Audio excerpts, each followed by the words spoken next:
I don't see myself as being a franchise holder. I share a set of values with Irish Republicans all across the country, be they Cork, Waterford, Belfast, Galway, Dublin, rural, urban.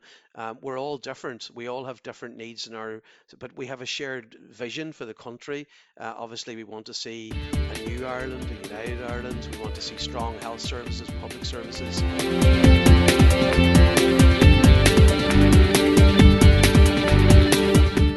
This is Here's How, Ireland's political, social and current affairs podcast, presented by William Campbell.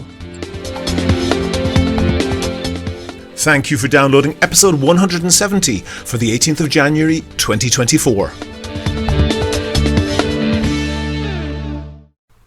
No rant this time because we have a long interview with Pádraig Mac Lochlainn of Sinn Féin, and I think it's worth giving you the whole thing pretty much unedited, apart from the odd cough on my part. Anyway, here we go. On the line, I have Sinn Féin's Chief Whip in the Dáil, Pádraig Mac Lochlainn, TD from Donegal. Pádraig, if you look at the polls over the past couple of years, Sinn Féin is consistently 10 to 15 points ahead of both Fianna Fáil and Fine Gael. There's been a couple of times there where you're equal to the two of them put together. So that looks like at least a very strong possibility you'll be going into government. And I want to ask you about your approach to different issues because of that.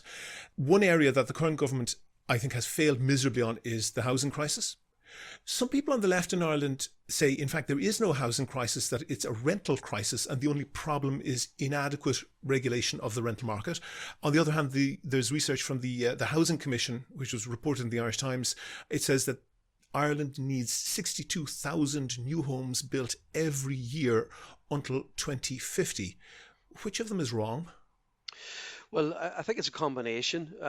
There's no doubt that we, after the financial crisis, failed to build particularly social housing. There was a period there of about 10 years where we just stopped building social housing. That has had a huge knock-on impact in that people who should have been housed were in the private rental sector. That has pushed up the cost of rent. So all of these matters are interconnected. I think the difficulty now, William, is that if you look at all facets of our society, if you look at multinationals who are trying to attract quality employees, if you look at schools, hospitals, across the board now, everybody we talk to tells us that the housing crisis is the most fundamental issue that we need to address. So you agree we need to build houses goodo? Yeah. Will Sinn Féin have a target for the total number of houses to be built every year when you're in government? Well, the target in terms of social... I'm going to be strict on you, Pádraig. Start with a yes or no. You can explain, but will you have a target or not? No, absolutely. Right now we've stated that the target for social and affordable is 21,000 homes. So, we've clearly categorised that. We've talked about 12,000 of them being social and then the remainder being affordable. And that's costed. We have very capable spokespersons in terms of Owen O'Brien Housing, Pierce Doherty in Finance. They take what they do very seriously in target setting. So absolutely, and that's the scale of ambition required. Because the Housing Commission, which I think is correct, says 62,000 a year. We are somewhere between a third and a half of that at the moment. What number, if you were to average out over 5 years of a Sinn Féin government, what number would be a failure for Sinn Féin? That if it was below X number of houses built per year on average, what would be a failure?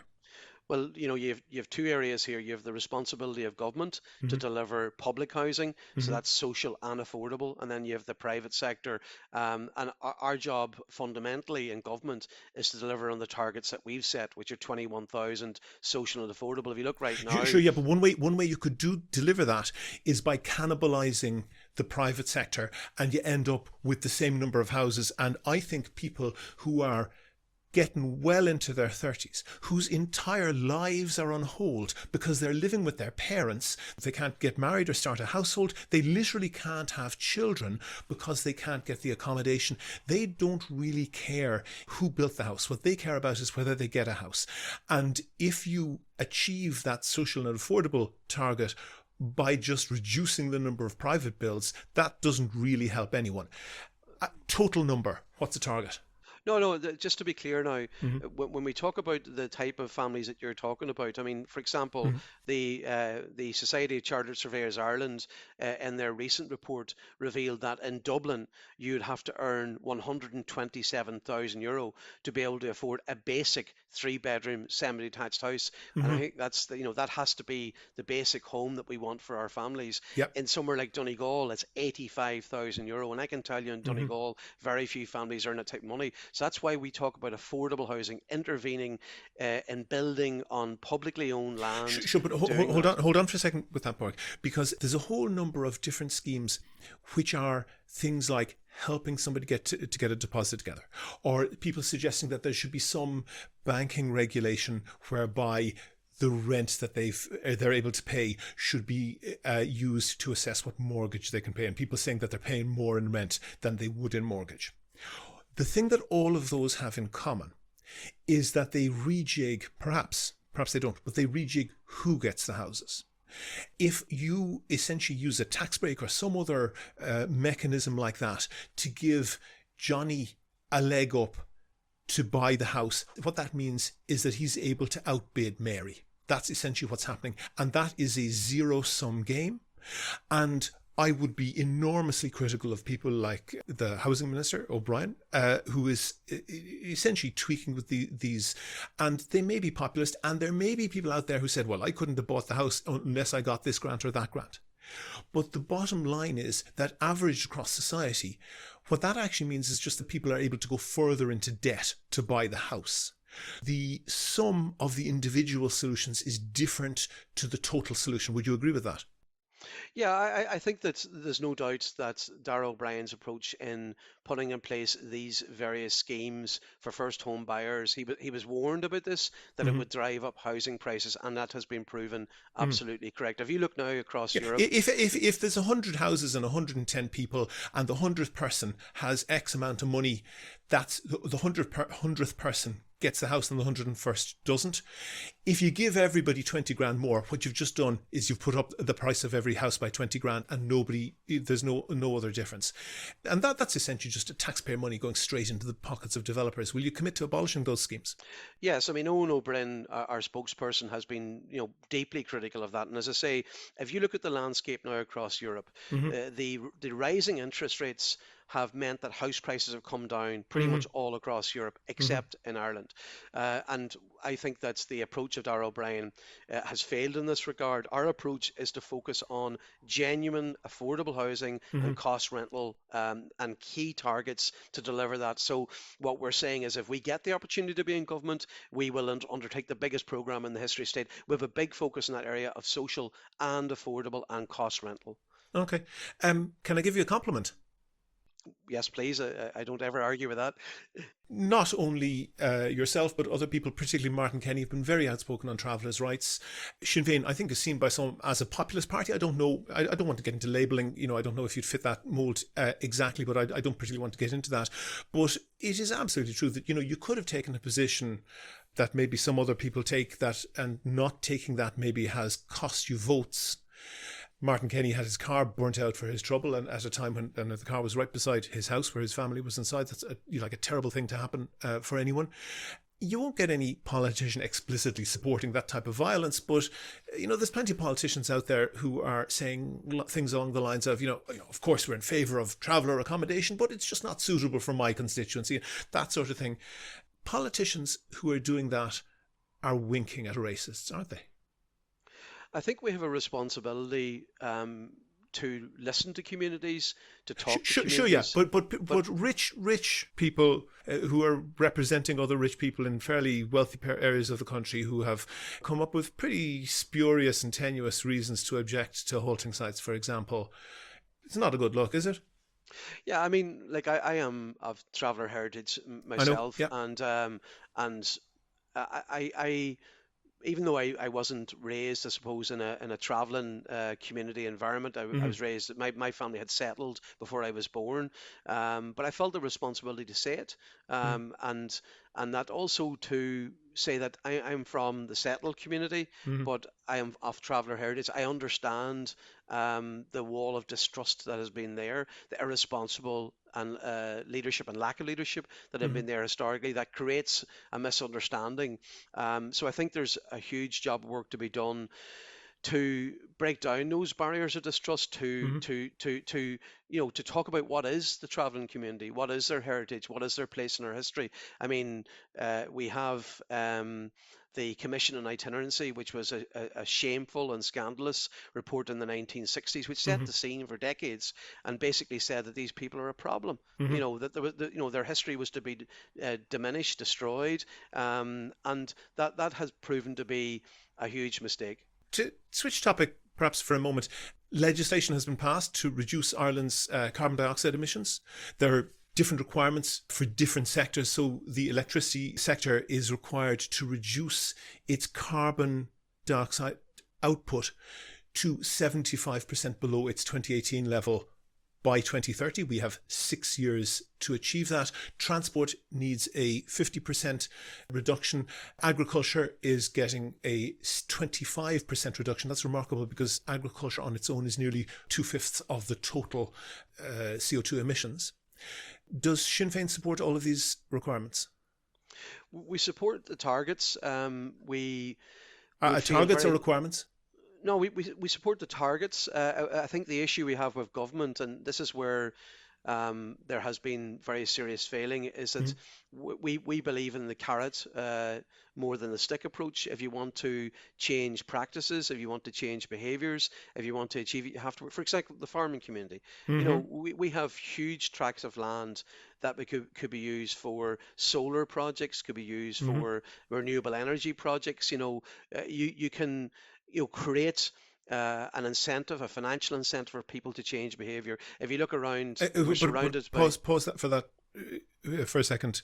This issue is of such urgency that the Paris Agreement says we need to cut by 50% from 2018 to 2030, 6 years of that left, and to net zero by 2050.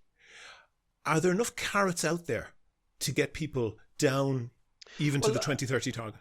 I mean, one example I would give you is that, when we talk about solar, renewable, green hydrogen, offshore renewable, which is going to be a huge contribution. Yeah. This means that you reduce energy costs. I mean, one of the biggest issues that the Irish people have faced, and particularly our small businesses, has been the crippling increase in energy prices because we were reliant on oil and energy supplies from regions that are vulnerable to conflict. That's absolutely correct, and that's a very rational way of looking at that. But is it possible to have our CO2 output 2018 to 2030, we're halfway through that now, only with carrots? Are you seriously saying that there is no compulsion needed? I think that's the problem is, I mean, I'll talk as a Donegal man. If you talk to a family here locally and you say, we need you to meet your responsibilities, they're going to say, well, I can't afford to retrofit my home. I am relying on coal or turf or logs to heat my home. So you could super insulate houses. We've talked about the housing crisis, and I'm not sure where the labour and resources to retrofit the existing houses are if we can't even build enough houses for the people. But the reality of it seems to me that a way to fund that, if it were possible, which I think is tenuous, would be with a carbon tax so that you have both carrot and stick. What's Sinn Féin's position on the carbon tax? Well, what we've opposed is increasing carbon tax in a cost of living crisis recently. And what we have put forward, I mean, there's a whole ream of pieces of legislation, of bills, of policy papers that we have presented in the last, year and a half from our spokesperson, that carbon tax is something that goes into the general exchequer. And if that tax is not collected as carbon tax, it has to be collected in some other way. Isn't it possible to have a revenue neutral carbon tax so that it would deter people, push people towards reducing and eliminating CO2 emissions? They don't end up any poorer, but their choices are shaped by that. You see, the difficulty, and I gave you the example of the Donegal person who has a low Mm-hmm. income, reliant on hard fuels, that, will be paying carbon tax on all of those fuels, and punished for behaviour that they cannot, change. If you Mm-hmm. live in Donegal, for example, you're not going to have an infrastructure to move towards electrification Mm-hmm. of your car, of your vehicle, if you could afford it. So my problem is you're taxing people who have no ability to change their behavior, no Yeah, financial yeah, ability to that's. change I their think that's an behavior important point. I think because of that's the an way things are important set point. up. That if the tax is intended to shape behaviour, and that behaviour simply can't be shaped, that is a weakness of that. But it's not a fatal weakness of it, because at least it collects finance from that rather than from some other area of the economy, and it does shape behaviour to that regard. And it would, for example, deter one-off homes on the side of a hill and other very unsustainable development. I don't want to go too much into the weeds of that, but is it possible, in the way that some politicians are winking at anti-traveller sentiment, Sinn Féin is winking at farmers who don't want to change their practices and saying, sure, you'll be grand, don't worry, you won't have to meet those targets, low and all as they are for the agriculture sector? No, no, you have to be serious about a just transition. I mean, I give the Mm-hmm. example of, when we introduced the recycling bins years ago. Mm-hmm. I mean, people didn't become avid environmentalists overnight. It saved them They money, sort of you know. did. They Uh, sort of did. but it saved them money, Yeah, I you know, but know. people were very, very good at doing that. They understood, it was communicated, and people understood that they had to do some things different. And in fact, Irish levels of compliance with, for example, sorting rubbish is very high. I think perhaps if you are paying more for the black bin, then you are more motivated to sort things, not throw in the black bin things that shouldn't go in the black bin. But I don't want to get too. I have a few topics that I want to go through, so I don't want to get too deep into the weeds on any of them.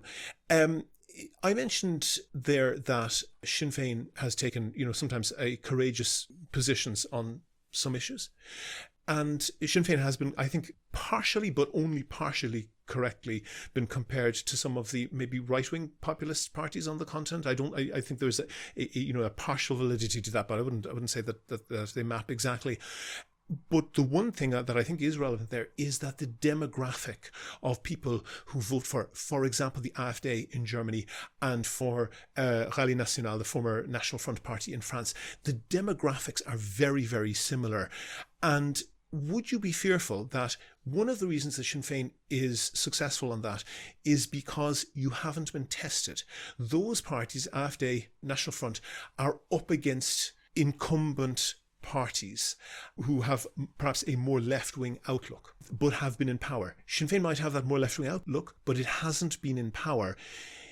Do you think that there are people on the sidelines who are just biding their time and thinking, okay, well, we don't get that vote from that demographic now, but give Sinn Féin a couple of years in power and get a bit of disillusionment, and we'll be able to go into those type of communities and with that type of demographic and get a significant vote for perhaps hard right policies? Is that a danger?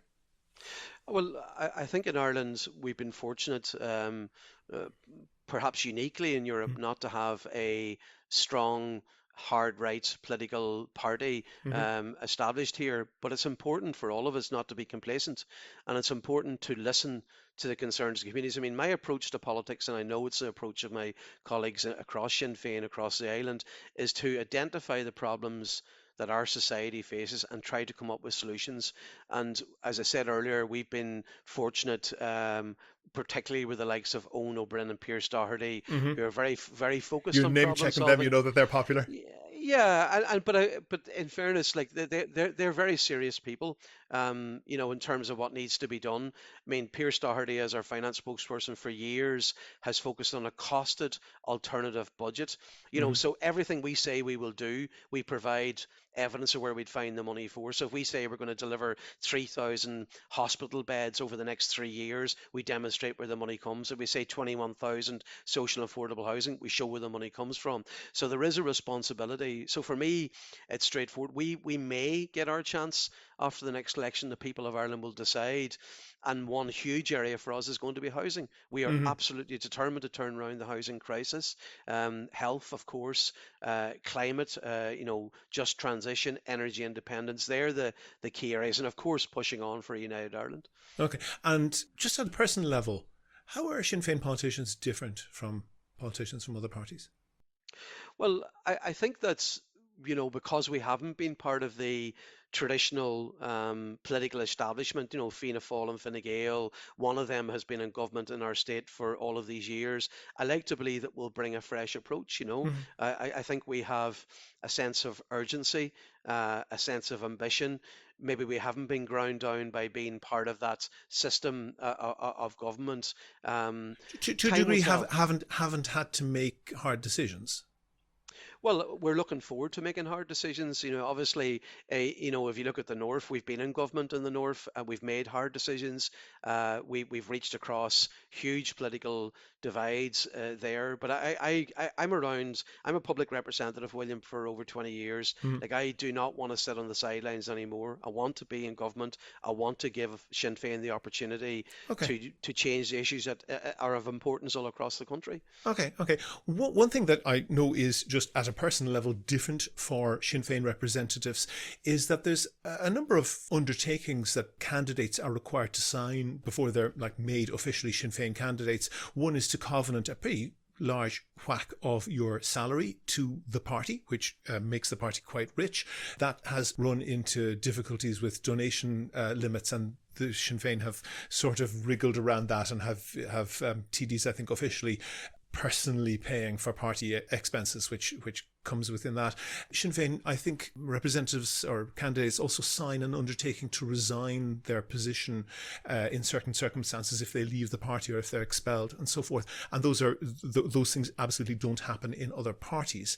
The philosopher Edmund Burke, Irishman, born about 400 years ago, he was an MP for Bristol, and he wrote, in England, I should say, he wrote about whether elected politicians should be delegates or should be representatives. And the difference between the two, that nexus was essentially whether voters are electing someone whose judgment they trust to go off and make decisions, or whether they're just choosing someone who will follow instructions and who isn't really expected to, or might not even be allowed to have any original thoughts. Obviously, all politicians end up being a mixture of those two types. But would it be fair to say that Sinn Féin TDs are fairly far towards the delegate end of the spectrum compared to other parties? No, I am a passionate and proud Donegal man. Mm-hmm. My job as a TD, a delegate from my people, a representative of my people, Mm-hmm. is to go into the Parliament and represent their real lived experiences to try and improve their lives. Sure, but any sort of freelancing is pretty sharply dealt with by Sinn Féin, isn't it? No.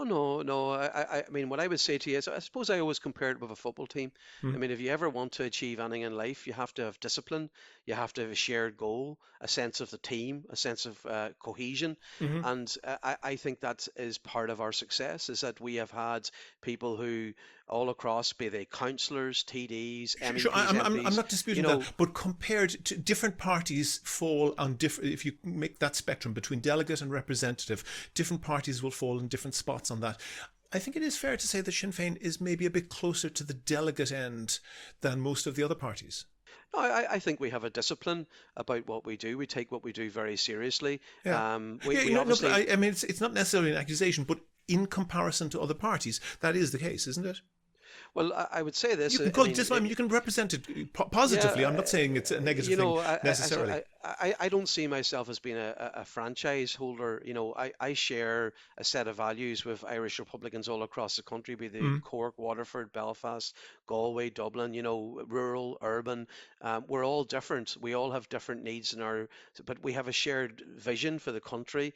Obviously, we want to see a new Ireland, a united Ireland. We want to see strong health services, public services, so we have a shared vision. I'm very proud of how we carry out our approach. I mean, I'm the whip for the Sinn Féin party in the Dáil, and I have to say You're probably the last person who would admit that in that case.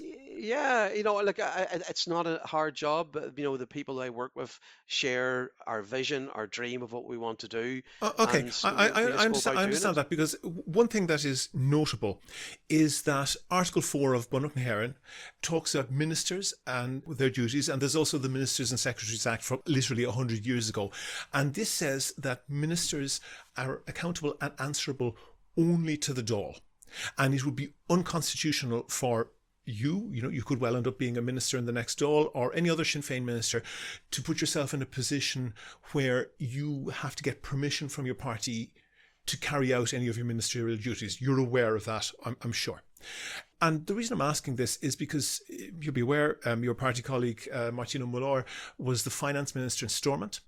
In January 2017, he wrote an email to a person called Ted Howell asking him, and the quote is, "Would you be content if I were to sign off the business plan on Wednesday afternoon?" So he was asking Ted Howell about enacting a particular policy decision that it was O'Mullor's, the minister's responsibility to take that decision. And that email was not sent on the regular departmental or ministerial email account. It was, sent with like a Hotmail, Gmail type account. We only know it exists because it was uncovered by the independent inquiry into the Cash for Ash scandal. And that inquiry found as fact that O'Mullor, the Sinn Féin minister, was asking for Ted Howell's consent for the proposed course of action. And I don't think there's any dispute that Ted Howell was, or perhaps still is, a senior member of the IRA. O'Mullor was the finance minister. He told the inquiry that he was just asking for Ted Howell's advice. They obviously didn't believe him. They found as fact the reverse. Now, I don't want to get into that. That discussion has been done to death. I don't want to get into it. And I'm sure you would, repeat what Martin O'Mullor said. But I'll just leave the listeners with one quote. They can make up their mind. The exact quote from the email is, "Would you be content if I were to sign off on the business plan on Wednesday afternoon?" And the reason that's controversial is because it goes to the heart of the issue of whether or not Sinn Féin is being run behind the scenes by the Army Council of the IRA. That's essentially the allegation, and I'm sure you would deny that. But would you accept that when people see that, they have a legitimate cause for concern? Well, the IRA doesn't even if you exist. deny it, it looks bad. At least, would you accept that? Well, the IRA doesn't exist anymore. They've left the scene. That's what we all built the peace process to achieve. And what we have today are people of the highest caliber that we have as TDs. Of course, we have people who are every political party, as they should, have expert political advisors, people who give them advice. But that's what it is, advice. Ultimately, the decisions will be made by the elected people. Okay, that wording certainly doesn't sound like advice, and it was very curious indeed that it was sent on a back channel. But you are currently the chief whip. You're also a front bench spokesperson. It is highly likely that you would be a minister. I don't want to jinx you now, Pádraig, but it's highly likely that you'd end up being a minister in a future Sinn Féin-led government. And I think the question that needs to be asked is, would that nexus where you are both a party member and a senior party member and a minister, would that two-way relationship be substantially the same for ministers in the government in the South as it has been in Stormont, for Sinn Féin ministers in Stormont, or would it be likely to be different? Well, just to be clear, nobody tells our ministers in the North what to do.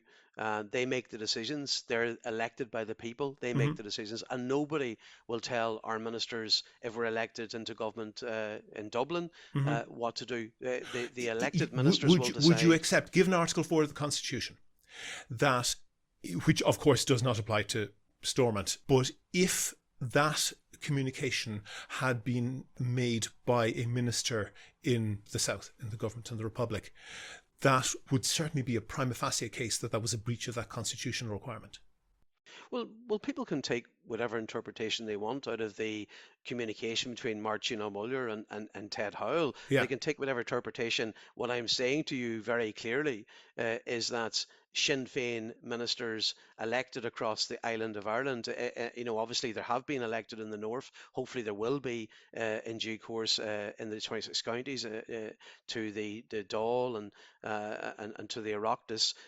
That's they will make their own decisions. And to be absolutely clear, I'm going to name check them again. Does anybody believe Owen O'Brien or Pierce Doherty would be told what to do by anybody? I mean, these are people. Mary Lou McDonald, hopefully will be the next Taoiseach. Mary Lou McDonald doesn't get told what to do by anybody. Mary McDonald is a woman of the utmost ability. She's had a couple of curious U-turns, but I'll leave that aside. But I want you to return, and my question is very precise. Will that three-way party, minister, government relationship that Sinn Féin has when it has ministers who are active in the north, will it be substantially the same in the south? Well, just to be clear, we will put our manifesto. Yeah, no, but start with but start with the yes or a no. Well, I'm going to answer your question if you let me. Okay, but it's a yes or no question. Elucidate, but start with the yes. Believe me, I absolutely want to answer your Okay, question. go ahead. I have no fear of your question. Good. I have every confidence in what we will do. I mean, what we will do is put our manifesto to the people. If the people vote us to go into government, we will look to implement the manifesto through a programme for government. So the only thing that our ministers, that our Taoiseach, hopefully Mary Lou McDonald, will be focused on is implementing the programme for government, the manifesto. That's it. And of course we'll take advice from a range of people, both inside Sinn Féin. Of course there's much greater expertise outside Sinn Féin in a whole range of matters. I mean, I wouldn't be so arrogant to think that within Sinn Féin we have all the knowledge and expertise on housing, on health, on climate change, on fisheries, my own brief. I mean, I talk to people all across the industry in fisheries because I don't have all the knowledge. I wouldn't be so arrogant to believe so. So no, we will take our direction from the people in how we're voted, and we will implement our programme for government based on what the people voted for. Yeah, but I didn't hear a yes or no there. And the yes or no that I'm asking for is, will that three-way relationship for southern ministers, when they exist, be substantially different or substantially the same to what goes on in Stormont? Just to be very clear, North and South, the only people who make decisions in our party are the elected leadership of our party. That's it. Are you therefore saying that it will be substantially the same? There's no IRA. There's no hidden hand. There's no anybody. What you have is Mary Lou McDonald, Michelle O'Neill. But Conor I mean, Murphy, Ted Howell was a senior member of the IRA. Anybody who follows Gerry Adams on Twitter will know this wordplay of Ted. This is a reference to Ted Howell. Gerry Adams had used a teddy bear, and this is a wink at Ted Howell. He was somebody who was, I think, essentially on the run for about 30 years. It is very difficult to explain the level of influence he has apart from his record in the IRA. I'm fortunate, William. I'm fortunate to know Ted Howell for a long time. Yeah. And I don't know what persona people want to provide of Ted. Ted has played a fundamental role in developing the peace process. He's been a sage, wise advisor. I'm not for disputing many that. years. I'm not disputing that. But when he was being asked that question, he was being asked that question because he was a senior member of the IRA. Not at all. Not at all. He was being asked the question because he's a respected, knowledgeable advisor in our party for many, many years. He wasn't in the party. He was on the run. He's somebody of the highest integrity. I have to say, I would dismiss any attempt to, create some sort of a sense. I mean, I've been lucky to know him. I'm 50 years of age. I mean, I knew war for the first half of my life. Thanks to people like Ted Howell, I haven't known war for the second half of my life. My son, my stepson, they will never know conflict thanks to people like Ted Howell. So yes, he may or may not have been involved in the IRA in his past, but my God, he's played a huge contribution in bringing an end to conflict. And we owe an awful lot to people like Ted Howell. But he has, I think, I've tried to find out, I think he has never been so much as a candidate for an urban district council for Sinn Féin, and you speak of him in glowing terms and you know him and I don't. It is difficult to explain that level of influence and, as you say, a towering figure in terms of his membership of Sinn Féin. I'm sure he might be a member of the local golf club or the church choir, but he was, it would seem to me, answering that question in his capacity as at least a senior former member of the IRA. Not at all. It is difficult Not to at all. explain. Not at all. Ted Howell, I mean, if you knew Ted, you wouldn't even ask the question if you knew Ted, because Ted is the last person in the world to tell anybody or be so arrogant to believe he could tell anybody what to do.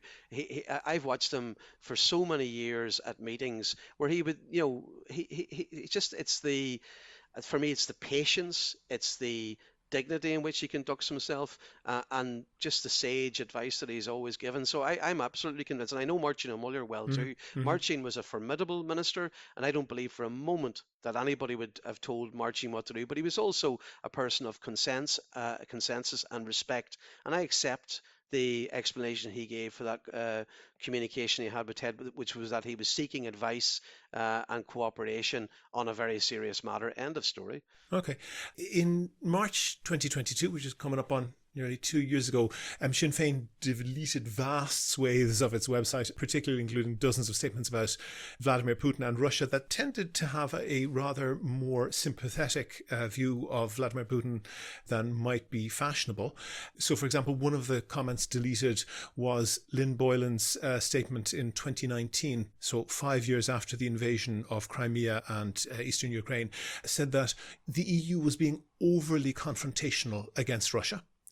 About a year after that invasion, so a year after the initial invasion of Crimea, Lynn Boylan and other Sinn Féin MEPs refused to vote for what they called an unbalanced European Parliament resolution condemning human rights abuses in Russia and criticising Russia's annexation of Crimea. And in 2018, Putin sent GRU agents, so Russian military intelligence agents, to murder Sergei Skripal and his daughter Yulia with a nerve agent. That attempt ended up also poisoning two British police officers and a civilian, Charlie Rowley, who found the bottle of perfume that was used to transport the poison by the hitmen, and they just tossed it aside apparently. He gave it to his partner, Dawn Sturgis, who sprayed it on her wrist, and she died as a result. The Irish government's reaction to that was to act in coordination with the EU, and every country, including Ireland, expelled Russian diplomats. Ireland expelled one diplomat. Sinn Féin's response to that was to condemn the Taoiseach, Leo Varadkar at the time, for taking that action. Was Sinn Féin wrong to cozy up to a murderous dictator like Putin? No, I think that's an unfortunate way to put the question. With respect, William, I mean, but if you go through the totality of that, there's no question that prior to 2 years ago, the direction of the apologia from Sinn Féin was far more pro-Putin's regime than is comfortable now.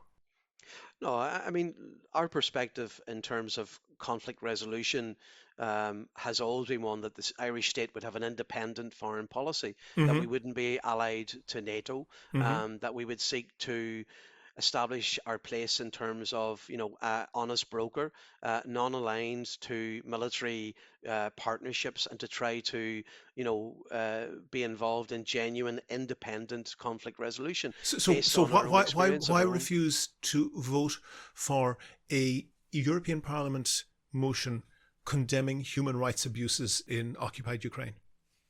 Well, I think obviously, since the invasion of Ukraine, the full-scale invasion of Ukraine that we've seen in recent years, we have been, front and center in condemning the outrageous imperialist actions of Putin. That's correct, and I want to acknowledge that is absolutely correct since February 2022, and there are other MEPs who have taken a rather more curious line on that. Prior to 2022, prior to the full-scale invasion, the totality of Sinn Féin's comment on Russia is very, very much more sympathetic than seems to be justified at the time, bearing in mind that Putin had attacked and invaded Crimea, annexed Crimea, and had proxy forces occupying eastern Ukraine. And after that happened, Sinn Féin MEPs refused to condemn human rights abuses, which are legion, in the Russian occupied areas of Ukraine. I would say that what we sought to do, and often the positions that you take can be misinterpreted. Mm-hmm. What we had sought to do was have a position independent from the NATO allied analysis that was there. And I'm not accusing you of this, but there are voices we may have heard who, when they say they take an independent view, in my view, don't at all. All they do is they just put it into reverse gear. And whoever NATO is against, they are in favour of, which leaves them in the absolutely insane position of supporting brutal, murderous dictatorships. Even then, even in 2018, there was no shortage of examples of absolutely horrendous human rights abuses by the occupying forces in Crimea, including like teenagers, young 16, 17-year-old kids being beaten senseless for having a Ukrainian flag. Do you really think that refusal to condemn that was taking a balanced view? Well, I think what we had hoped, after the annexation of Crimea, was to find some type of resolution, some type of conflict resolution solution to what was taking place. It's clear that internationally that has failed. Putin now has moved in and obviously attempted to take over the entire country. That failed, and now has obviously looking to annex the eastern provinces and states. No, sorry, I'm going to pause you on that part, because I keep up and I keep a very close watch on internal Russian media. There is no question, if you follow what the Russian elite are saying to each other, there isn't a shadow of doubt that their full-blooded intent is to wipe Ukraine off the map. There's no question about that, and they have said that clearly and loudly for many years, actually since the 1990s, since even before Putin was in power. It's clear that Putin is very close to that. Putin has, for example, exhumed a Nazi-supporting white Russian, let's say Tsarist Russian general who was buried in exile in Switzerland, who was a strong supporter of the fascists in Germany, having been exiled from the communist Russia. Putin had his body returned and was unsatisfied with how grand the mausoleum that he was being buried in, and allegedly Putin personally paid for a far grander burial place for this guy. Ivan Ilyin is his name. That is not the type of regime that you can deal with in terms of conflict resolution, is it?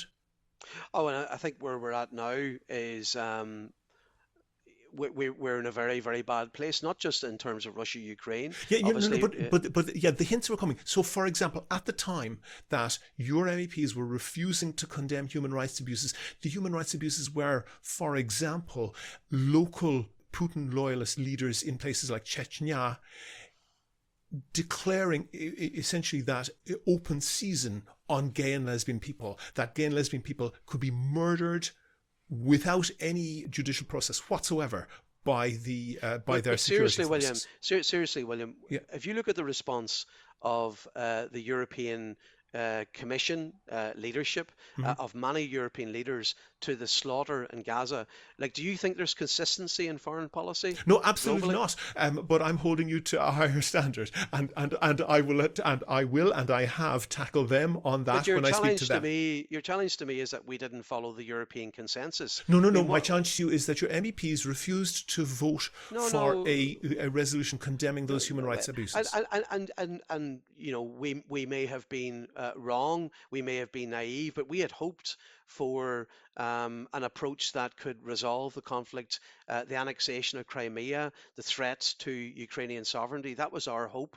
We had a disagreement with the NATO point of view in relation to that. That's it, and the story. But I can tell you that when we seen very clearly Russia's intent, undeniable intent now at this stage, we have not failed for one moment in challenging and standing up and supporting the international consensus, which is around sanctions. That's true. I would accept that since February 2022. I would accept that. When it comes to Gaza and the Middle East and the various other conflicts across the world, and that's part of the problem. I think you would agree, William, is that if you look at the West, what is termed the West, Europe and North America, the traditional leadership that's there, unfortunately, because of their lack of consistency, I think they've undermined their standing in the Yeah, world. You now that's have entirely emerging. true, and I will put that to them when I speak to them. But I will put your potential inconsistencies to you when I now that I've got you here. And usually lawyers say you should never ask a witness a question unless you're sure you know the answer, and that might be true for interviewers as well. But I have one question that I genuinely do not know the answer to, and the question is, what's up with rural Ireland? And because I would draw a thread between a few different things, and one of them would be, and this is disguised almost, certainly buried in RSA, the Road Safety Authority's figures, the variation in road deaths in Ireland is absolutely gobsmacking. And if you said that if you went from like the best to the worst county in Ireland and there was a 7% difference in the road death rate, you'd think that would just be noise in the statistics, just kind of random stuff. But if you said there was 70% difference in the death rates from one county to another, you'd say there has to be something there. Maybe it's infrastructure issues or whatever. But it's not 7%, it's not 70%, it is 700%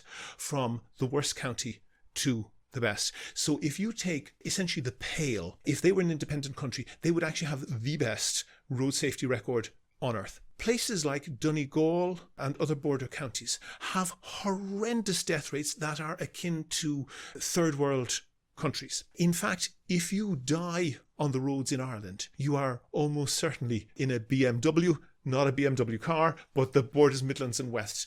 It is an absolutely enormous difference.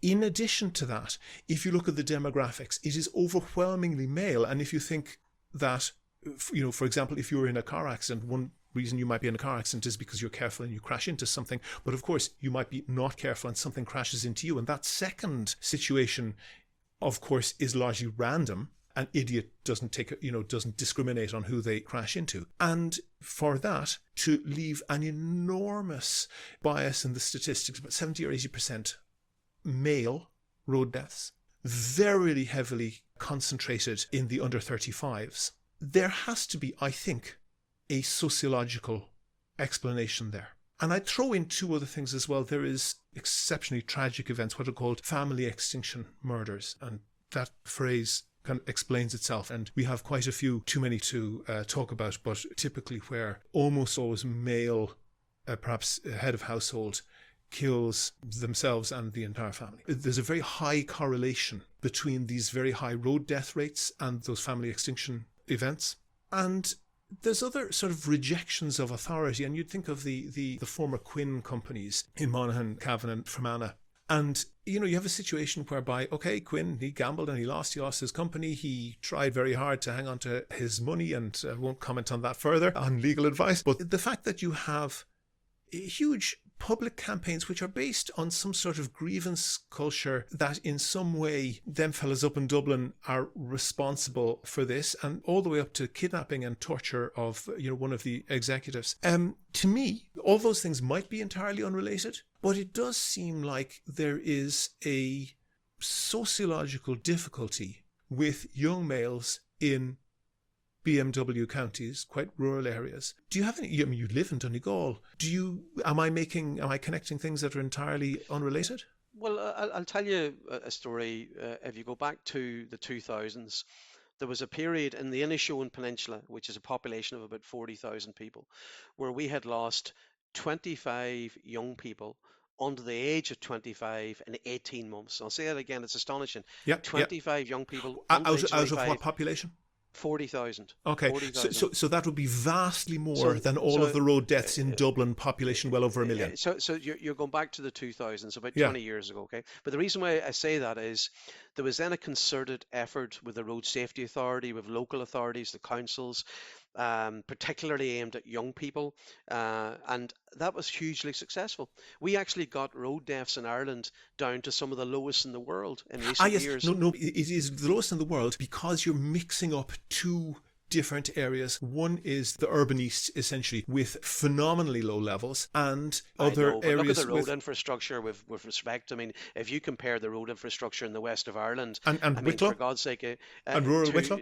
well, if you compare it to certainly the Pale, as you referred to earlier on, there's No, no no, but this is comparison. awfully rural Wicklow. Those would go into my Pale thing, and they have not one of the lowest, they have actually the lowest road death rates in the world. Ireland does well because one of the, I suspect, tricks of the RSA is that they publish the number of road deaths per county without adjusting it for the massive differences in population. So when you see Roscommon having roughly the same number of road deaths as Kildare, you don't immediately think that Roscommon has perhaps an eighth of the population of Kildare and therefore has 8 times higher rate of road deaths. There has to be something else going But on there. I mean, without, because I mean, obviously last year we seen an increase in road deaths, and Yeah. that's devastating for people who work so hard to get them down. But I'm saying to you that if you look at the level of road deaths in Ireland in the decades that have gone compared to certainly recent years, there's been a huge success here, a huge success There has been, in yes, there's been in big, turning it big, around. big Huge cuts, success. but that doesn't explain the enormous disparity. Well, all I can say to you is that if I'm driving on the roads in the west of Ireland, I mean, I know because we've campaigned for years to have equality of access in terms of motorways, rail connections. You know, I mean, to get by in places like the west of Ireland, you have to have a car. Yeah, Like that's you true. just I have agree. to. You know, so I don't think it's a fair comparison with respect. I Well, mean, I mean, I'm not trying to be fair. I'm just trying to wonder: is there a sociological issue there I that? think there was an issue. I mean, certainly, you know, there was I suppose, the fearlessness of youth. You know, there was a need to educate young people that this is just tin. Like when you're Yeah, driving yeah, yeah. at speeds of 60 miles plus Yeah, but per I mean, those hour, are engineering issues. Those are, law enforcement but issues, which are a big issue as well. But it worked, you know, it worked. And I want to give one example, William, because this is powerful.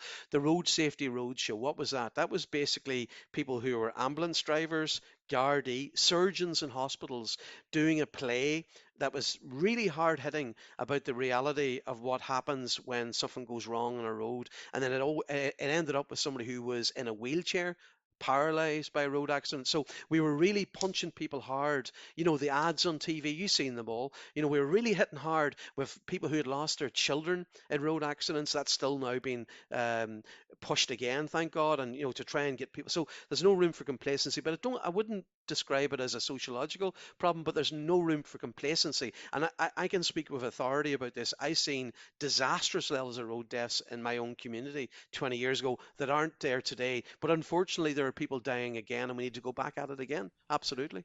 Okay, going back about 2 elections ago, Sinn Féin, in their wisdom, ran 3 candidates in Donegal, and that had an unhappy outcome for you, and you lost your seat. I'm sure that might not be the best memory for yourself. And then perhaps the analogy is that a cat who sits on a hot griddle will never sit on a hot griddle again, and will never sit on a cold griddle either, just in case. And that was seen in the last election when Sinn Féin clearly ran far too few candidates and left a whole lot of seats essentially on the table. You've seen the outcome of the constituencies commission. Are you going to take a few risks?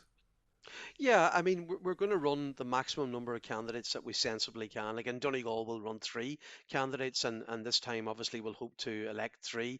You could argue, based on our result in 2020, that, you know, we may You have would been have able got, to yeah, elect you would have 3 got it. Yeah. at that time. So, no, absolutely. And one of the criticisms that people have had has been, you know, why did you not run enough candidates in 2020, which is legitimate. Now, as you know, in 2019, we did a pretty awful local election, a European election. We couldn't have known in the middle of 2019 that in about 7 months' time we were going to have 25% of the vote, you know, going from 9% of the local to 25% in the general. So, but we will run the maximum number of candidates and try to elect as strong a team as TDs as we can. I'll tell you a very brief story. When I was at the RDS count at the last election, and as you do, you chat to kind of various people randomly at these things, and I was 2 Sinn Féin, I guess, canvassers, one maybe in his 20s, one possibly a guy in his 60s, and the younger fella brought up a tally sheet on which Sinn Féin had gotten a pretty decent vote, and I will redact the language slightly, and he said, look, that we were told not to canvass that street where that box had come from. And he was asking the older man, what's going on there? And the older guy, I think probably correctly, said that Sinn Féin had a database and they had been flipped out of it by every house on that street when they had canvassed maybe 10 or 15 years previously. And that's why it was in the database, not even to bother canvassing that street. My analysis of that, which I shared with them, was that the people who flipped them out of it had their kids still living at home 15 years later. And it was the kids who were, and still living at home with their parents, who were voting for Sinn Féin as essentially kicking against the system. You have, as you said, swung around pretty wildly. 9% literally less than 5 years ago, probably something like 4 times that, maybe in the elections coming up if polls are correct. Are you afraid of disappointing people? I think you have to... Yeah, you have to, as I said, I've been around 20 years now, and I don't want to sit on the sidelines. I want to go into government. And yeah, that means, and I'm conscious that we may not succeed. I'm not arrogant enough to believe, I don't have this absolute belief, but I know that we have a good heart. I know that we have good plans. And I think it's time for us to go in there, and we need to run the maximum number of candidates. The story you tell rings true to me in terms of I've seen people in Donegal. I could see it. I've won elections and lost elections, as you've said. But what I could see in 2020 was an older generation of people saying, my son or my daughter won't speak to me if I don't vote for Sinn Féin. So it's not just young people, it's their parents, and because they've seen that, I want my son or my daughter to have a roof over their head. They work hard, they went to university or they trained hard. I want them to have a future. I don't want them to emigrate to Australia or Canada. So, I think people will give us that chance, but I want to use this word again, not to be arrogant and to have a bit of humility about yourself. I mean, for us, the people will give us a chance. I do believe we'll get a chance to be in government, but they will vote us out again very quickly if we don't deliver on the programme for government and the manifesto and commitments we've made. Pádraig Mac Lochlainn, Sinn Féin Chief Whip, Donegal TD, thank you very much for talking to me. Thank you very much, William. Go to the website for sources and references from the show, and while you're there you can like the show on Facebook, follow the show on Twitter at Here's How Podcast, and follow Pádraig Mac Lochlainn at Pádraig Mac L. And get in touch if you want to suggest a guest or a topic for a future show in 2024. Thanks again to all of the patrons on Patreon. That covers the cost of keeping the podcast going. And if you could throw in a couple of euro once or twice a month, please do go and sign up at patreon.com/here's how. That link is on the website. Also there you can find out how to subscribe to the podcast for free on your computer, on your phone, or by email. All that information is at www.here'show.ie. The Here's How podcast is produced and presented by me, William Campbell. The co-producer is Kevin Wolf. Thank you for listening.